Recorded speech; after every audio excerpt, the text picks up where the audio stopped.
À l'instar de la communauté internationale, le Sénégal célèbre la journée internationale dédiée aux droits de la femme et l'agence de la presse sénégalaise n'est pas en reste.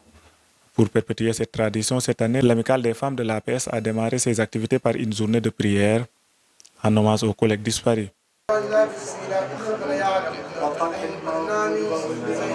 Des prières pour le repos éternel de ces derniers. C'est une initiative qu'on a prise cette année. On a jugé nécessaire que pour entamer une journée comme celle de la femme, pour réclamer d'abord les droits et le respect des droits des femmes, il fallait d'abord penser à ceux qui étaient avec nous et qui aujourd'hui ne sont plus là. Nous avons initié ce récital de Coran à l'endroit de tous nos collègues disparus parce que l'année dernière, justement, nous étions avec ces collègues avec qui nous avons partagé de bons moments, aussi bien sur le plan familial, social, mais surtout sur le plan professionnel.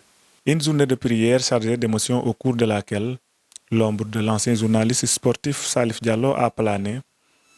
Arraché à l'affection de ses collègues le 31 octobre dernier, les témoignages restent unanimes sur les bonnes actions du journaliste. Et nos pensées vont principalement à l'endroit de Salif Diallo, qui était avec nous, qui a été toujours aux côtés surtout de ses consoeurs. Il était pour nous un frère, un ami, un conseiller. Et nous prions pour que Firdausi soit sa dernière demeure. Son image restera à jamais gravée dans nos cœurs et il restera avec nous ici à l'APS. Dans le milieu du travail, il y a le travail, mais il y a également un aspect social à prendre en charge. Et Salif Diallo était une personne sociale. C'était une bonne personne, c'était une belle personne. Je pense que tout le monde à l'APS peut avoir un témoignage extraordinaire, un témoignage exemplaire sur la personne de Salif Diallo. C'est la même chose aussi pour Idrissa Tamba, pour les autres que nous avons connus. Pour sa part, l'Amicale des femmes de l'agence de presse sénégalaise compte perpétuer cette vieille tradition, une manière de garder toujours le fil du contact avec les collègues disparus. C'est à perpétuer, parce que, comme on a dit, quand on est mort, il ne reste que les prières.